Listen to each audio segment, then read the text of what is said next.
ambwira ko nkunda buri munsi ni mwiza kurusha uko mbivuga amenyera kuri cyo nibwira nzamutegereza sinzarambirwa mbwira ko nkunda buri munsi ni mwiza kurusha uko mbivuga oh Jesus amenyera kuri cyo nibwira nzamutegereza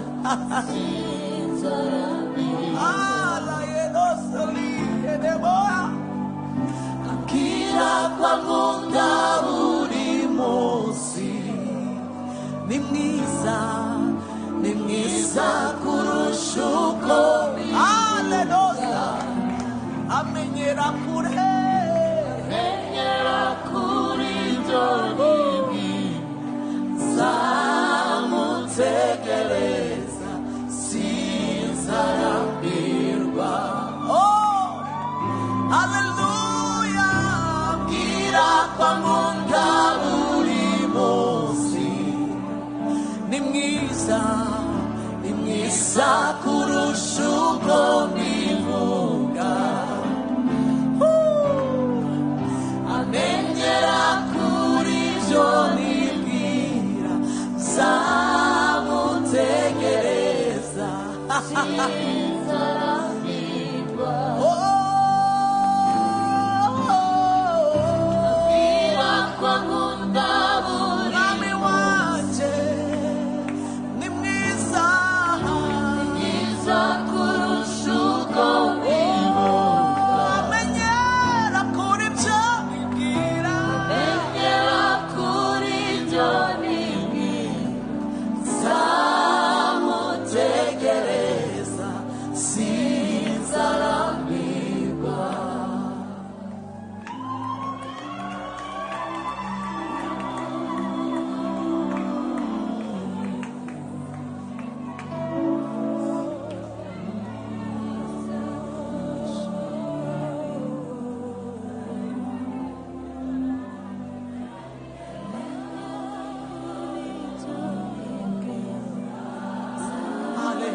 Sataya la ninos, la nones.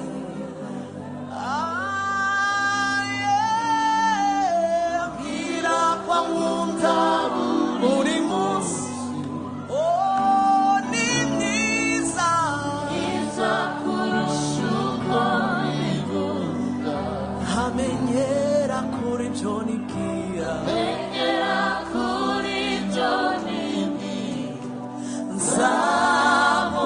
nzamutegereza sinzarambirwa oh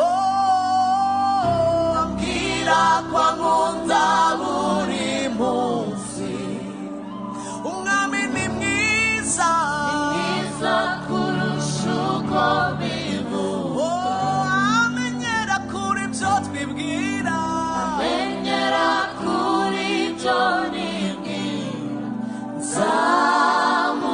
nzamutegereza zamura amaboko yawe umutumire oh ambwira ko nkunda buri munsi ni mwiza kurusha uko mbivuga amenyera kuri byo nibwira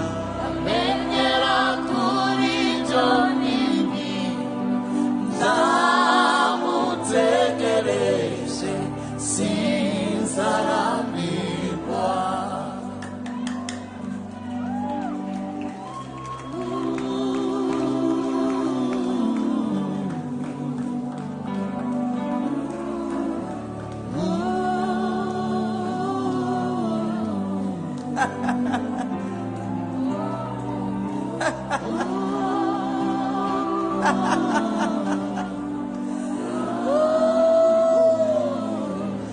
umiriza amaboko yawe yazamura imbere y'umwami your eyes and raise your hands to Jesus is here. bumbura akanwa kawe uvugane n'umwami. Open your mouth and talk to the Lord. Ooh, thank you, Jesus. Mwami arimo arakora operasiyo mu mitima. The Lord is doing an operation in our hearts. Ibintu wabitse mu ndiba hasi wagenda nabwo ubyubakiye hejuru bimuhe. Give to the Lord everything that you have been carrying deep down in your hearts. Bimuhe. Give it to Him. Bimuhe. Give it to Him. Urusyo wikoreye imyaka n'imyaka rugwe. Give to Him every millstone that you carried for years. Ibyo wahisha abantu. The things that you hid from people. Reka tubimuhe umugoroba. Let us give it to Him tonight. Reka tubimuhe. Let us give it to Him. Umusozi umazeho igihe arawuzi. He knows the mountain that you stayed on for a Arimo long arakora time. operasiyo mu mitima. He's doing an operation in our hearts. Injira muri sale dope emera bage. Go in the theater. Allow Him to operate Emerera you. bage. Allow Him to operate you. Protokole mube maso. Protocol be alert. Imana irimo irabahora imitima. The Lord is delivering hearts. Operasiyo ni imbere. The operation within. Malahaderosa. Thank you, Lord. Alehederosa leidados.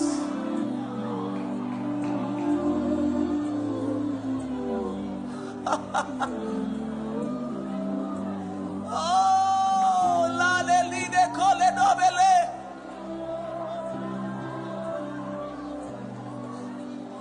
Alehederosa leididos.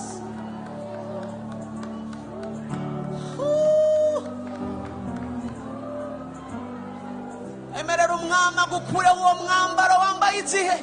Allow the Lord to take away that garment that you had for a long time. Arabizi ko gisuzuguriro mugendanye imyaka n'imyaka. He knows the shame that you've been having for a long time. Arabizi ko gahinda mumaranye igihe. He knows that the depression has been over your heart for a long time. Arabizi ko mubabaro mugendanye. He knows that your heart has been heavy for a long time. Azi amajoro yawe. He knows the sleepless nights. Arakuzi uri wenyine. He knows you when you are alone. Azi umusego wawe. He knows your pillow. Yego. Yes. Nyemerera uyu mugoroba agukureho urwo rusyo.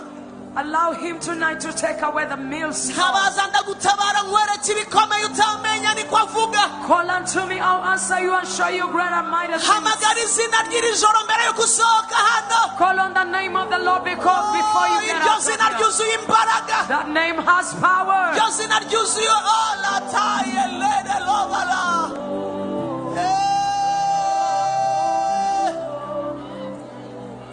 Ala yede lede do. Hele lede dos. Aine. Ala tele dele kolosa. Hele yede.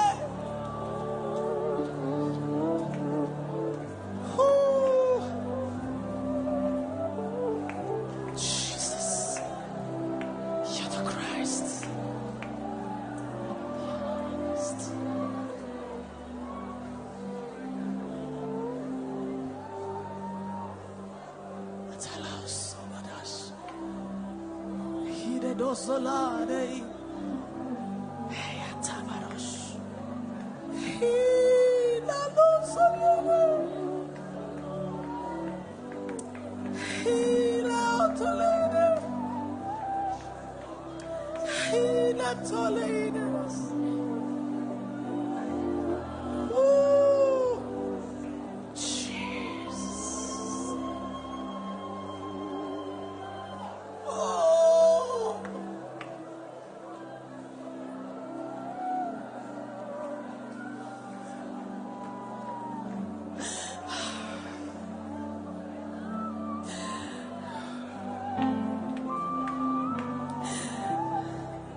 Yes, Jesus.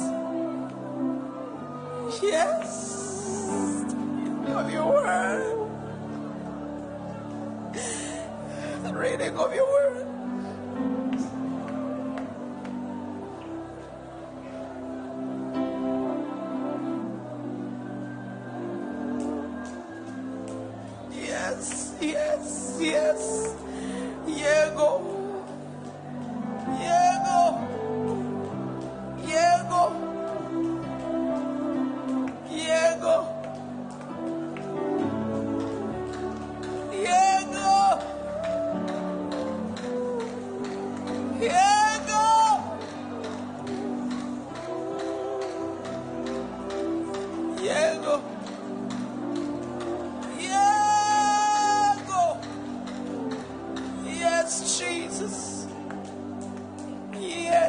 Son of God.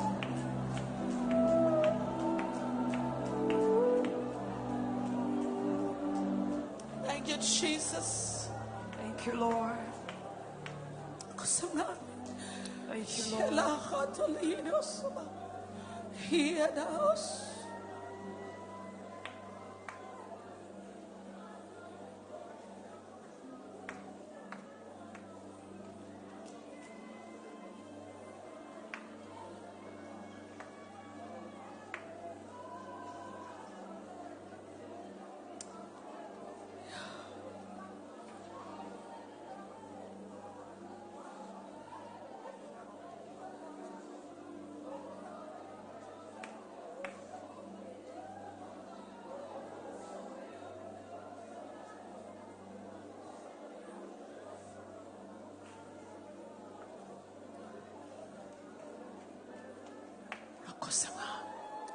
Thank you, Lord.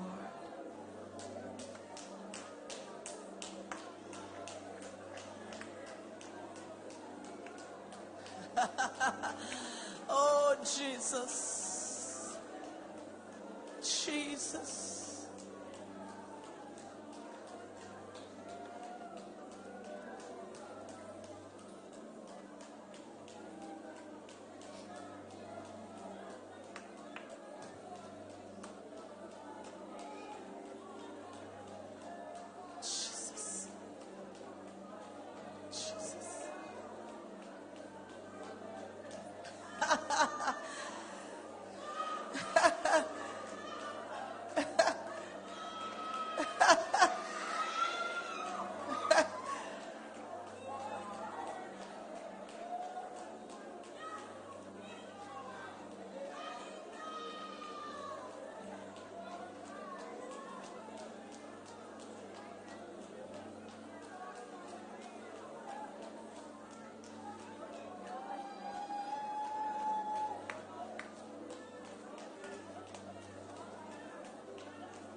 Thank you, Jesus. Thank you, Jesus. N'umugabo w'umunyakuri ibihamya birahari iyo yuguruye ntawe ushobora kugara imfuko yiwe ntihame tegereza umunsi n'isaha ubwari data wabivuze birashitse. Oh, hallelujah. N'umugabo ibihamya birahari iyo yuguruye ntawe ushobora kugara karitata ukaritata ubivuze ukaritata ubivuze birashitse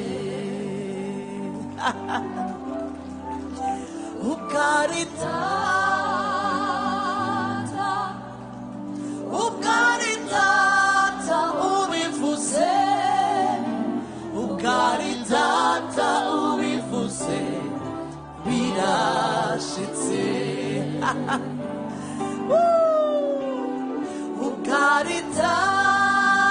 ukaritata ukaritata ubivuze ukaritata ubivuze birashitse.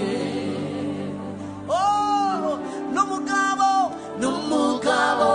w'umunyakuri ibihamya birahari iyo yuguruye ntawe ushobora kugara. We love you, Jesus. Urabizi mwami. You know it, Lord. Urabizi. You know it. urabizi mwami. You know it, Lord. Urabizi. You know it. Urabizi. You know it. Whew.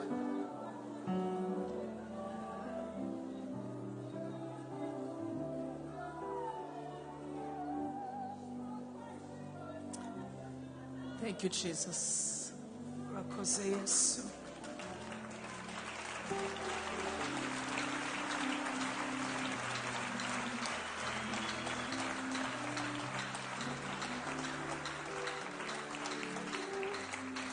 Tuguhaye icyubahiro mwami.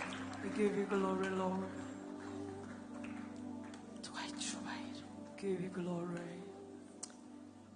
Twari kuri 31 nuko ntimukiganyire mugira ngo tuzarya iki, tuzanywa iki, cyangwa ngo tuzambara iki, kuko ibyo byose abapagani babishaka, kandi so wo mu ijuru azi ko mubikwiriye. Mbwira ukwegereye ngo ibyo byose wari uvuze azi ko bikwiriye. Tell your neighbor that everything that you've mentioned out, the Lord knows that you need it. Please, wabikora niba waje mu nzu y'Imana, bwira ukwegereye uti ibyo byose azi ko bikwiriye. Tell your neighbor the Lord knows that you need it. Subizayo icyanditswe please. Azi ko ugize gute? He knows that you need Bikwiriye. it. 33 ahubwo mubanze mushaka ubwami bw'Imana no gukiranuka kwayo, ibyo byose muzabyongererwaho. Cyanyuma ntimukiganyire mutekereza iby'ejo, kuko abejo baziganyira iby'ejo umunsi wose ukwiranye n'ibi byabo. Mbwira ukwegereye ngo ntuziganyire iby'ejo. Do not be worried about tomorrow. Ninde uhamya neza ku mutima we umenye neza ko Imana ibizi neza? How many can confirm that the Lord knows it? None se reka mbabazi, Bibiliya avuga ngo ko turi babi We are tukaba evil, tuzi guha abana bacu ibyiza. and we know how to give good things to our children.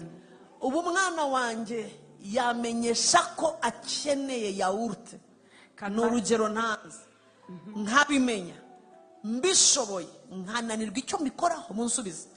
is it possible for my Birashoboka. child to demand for yogurt when I'm able to buy it and then I refuse to buy it? It's not possible.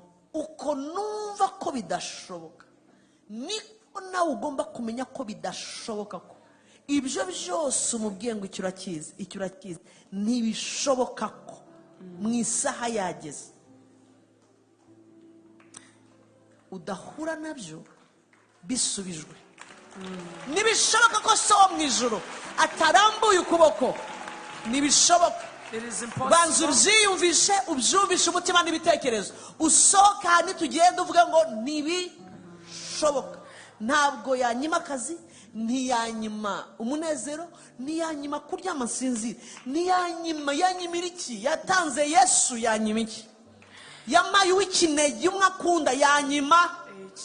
Ntiyabura kunyiriza abana, ntiyabura kunyiriza abuzukuru, ntiyabura kumera agakiza data, nta cyatuma icyara. Arabizi ko umuryango wawe aragize ate?